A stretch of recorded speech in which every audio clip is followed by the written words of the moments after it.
the instrument I'd risk life and limb for goes to...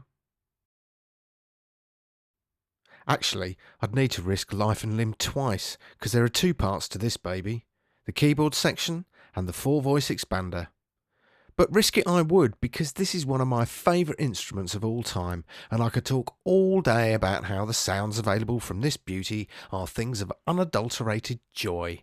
From the imperfections that lie in trying to tame 8 individual stems to create a single polyphonic patch, to the bombastic unison potential.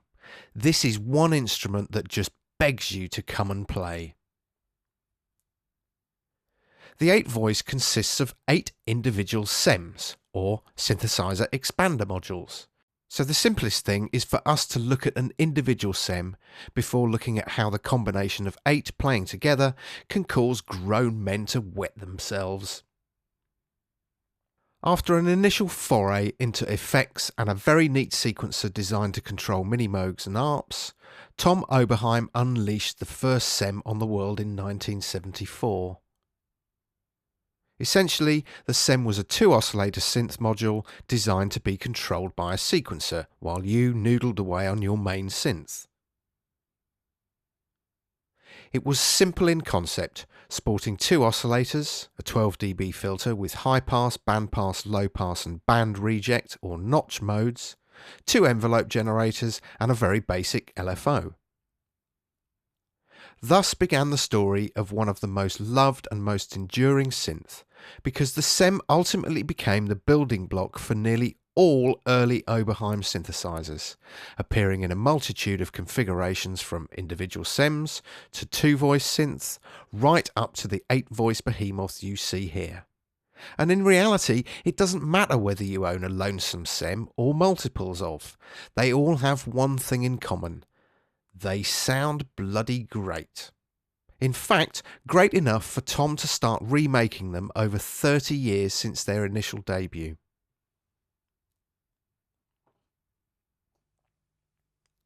Starting at the Vcos, we have control over the coarse and fine tune of each oscillator via a neat twin knob where the bottom part controls coarse tuning and the top part controls fine tune. Underneath this, we have a sync switch for hard syncing the oscillators if required. And below this, we have modulation knobs that give the choice of modulating oscillator frequency or pulse width.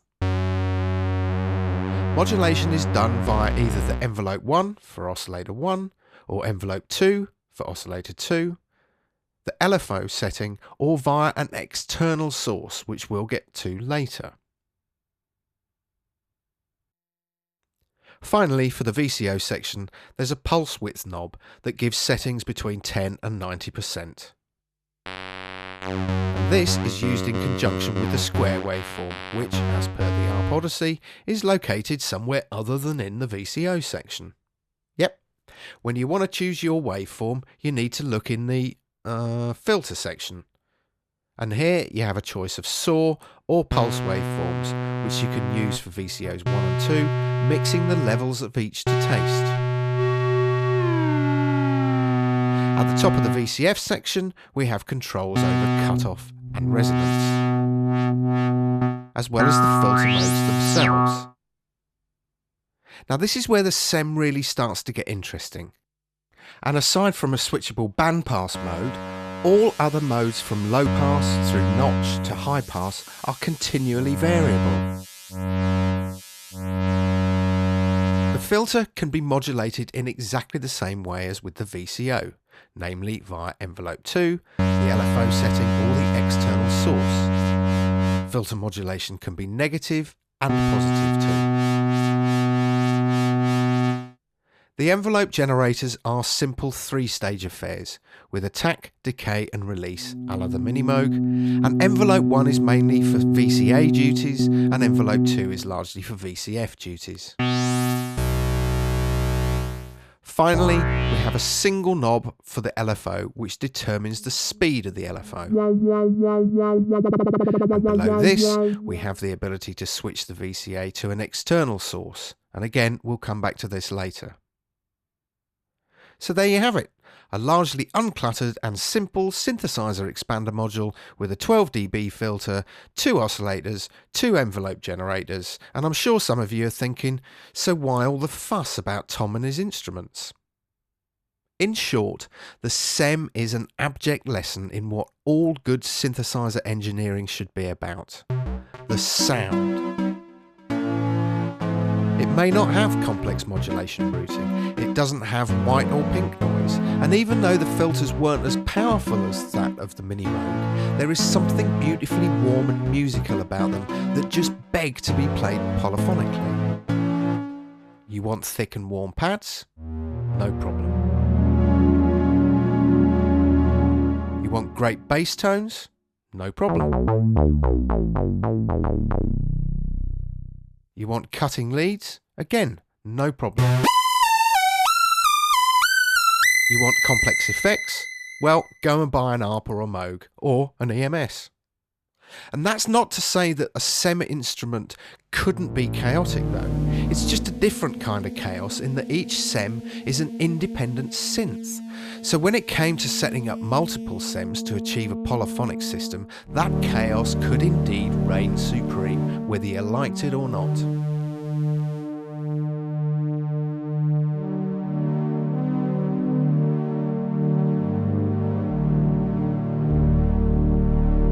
On a multiple SEM-based instrument, there were a number of ways that each could be triggered, ranging from a continuous mode, where each successive SEM was triggered by each successive note played, to the reset mode, where every time you lifted your hands from the keyboard, any subsequently played note would start from the first SEM again. Now, this sounds confusing, and it is a little, but thankfully each SEM has a red light to indicate when it's being triggered, and in many cases people seem to switch through the modes until they found one that suited them or their style of playing. There were actually more triggering modes too, including freeze, where the instrument latched to the first SEM and became monophonic, and then my personal favourite, unison. When unison plays, as you would expect, it triggers all SEMs simultaneously and monophonically, and with this active, a properly programmed 8-voice can blow holes in walls.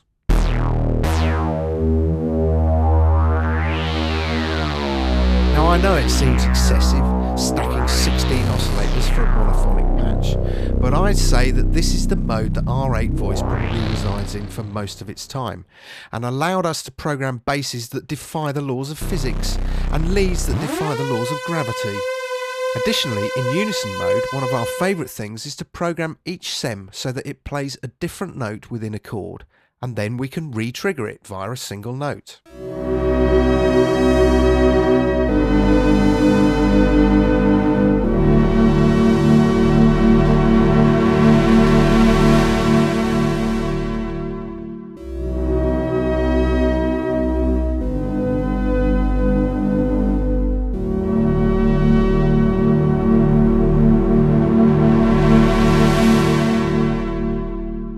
Excessive? Yep.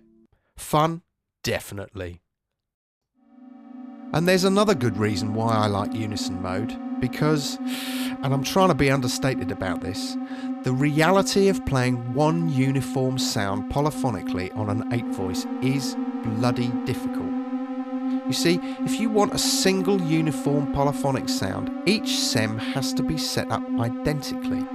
And in practice, despite the functional simplicity of each SEM, this is really hard work. Just putting each oscillator from each SEM in tune is enough to deal with to begin with, and then you've got all the various filter and envelope settings to cope with on top of that.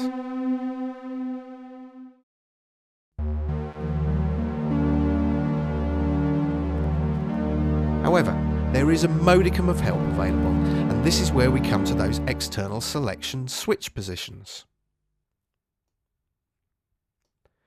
By selecting this, you assign certain parameters to the settings laid out in the Global Programmer section on the left of the keyboard. For example, move that VCA switch to external on a couple of SEMs, and now each of those SEMs will adopt the Programmer section's envelope settings, instead of having to set each SEM's individual VCA. The same applies for any modulation setting that has this switch as an option, and while this goes some way towards taming the beast, sadly there's no such function when it comes to tuning. Despite there being a VCO1 and VCO2 global tune in this section, in addition to the tuning knobs of each SEM, these simply take the existing SEM VCO tunings and apply a global relative one. It's useful, but it's not as useful as a put every bloody SEM into concert pitch switch would have been. And for tuning reasons alone, the 8 voice was taken on the road at your peril. Nonetheless, people did. Earth, Wind & Fire, Rush, Chick Corea. In fact, our 8 voice used to belong to Chick Corea and was used on the 1978 tour. Mr. Corea, we salute your bravery and we sincerely hope that your roadie was well rewarded for his efforts. In a studio session though, things become a lot more sane and the real beauty of the instrument begins to shine through. Taking time to program this beast is a thing of joy, and as we said before, we'll do things like set each SEM up differently in Unison Mode, creating anything from complex chordal textures to bombastic leads and corpulent basses.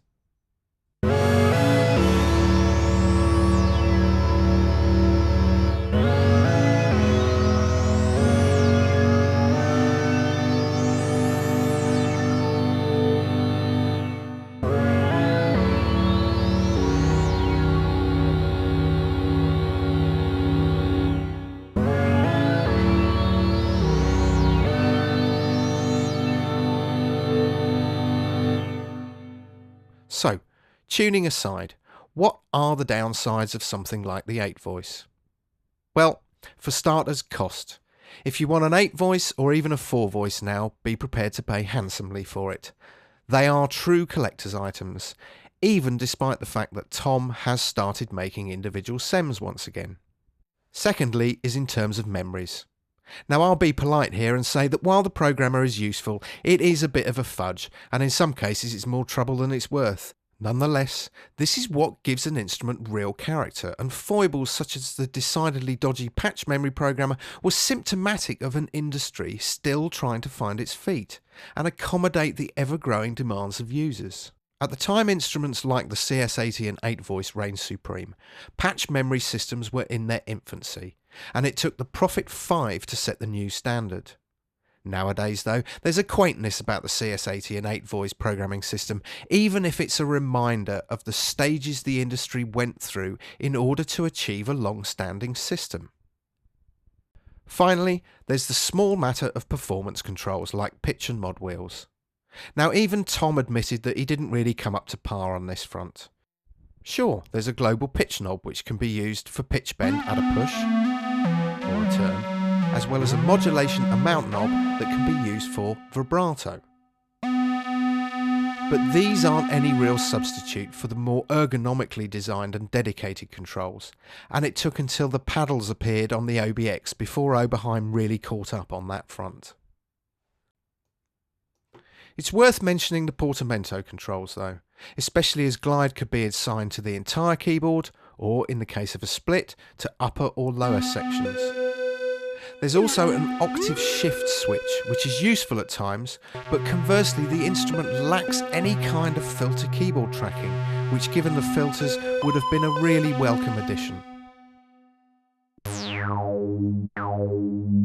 In terms of sound though, and let's face it, that's what really matters, the 8 voice is something else. I've lost entire weekends programming this beast, such as its magnificence. Simple things, like the ability to pan the position of each SEM exactly where I want it within the stereo spectrum, and that sound means that in my opinion the sound of an 8 voice in full flight is a sheer delight. Setting SEMs slightly differently and then playing polyphonically can inject so much character into a part, with some notes sounding tightly tuned and others slightly more detuned, or other notes having a slightly different modulation value to the next. And these imperfections all add character and vibe to a track. In short, a SEM-based instrument like the 8 voice is a true player's instrument, And in these days of bells and whistles, where every single feature and effect is crammed into a synth in favour of a fantastic fundamental sound, it's really great to revisit something as fundamentally appealing and as functional as this instrument, if only to remind yourself of the beauty of non-uniformity. And that is precisely why I'd risk life and limb for this instrument, for the love of non-uniformity and the beauty in being different.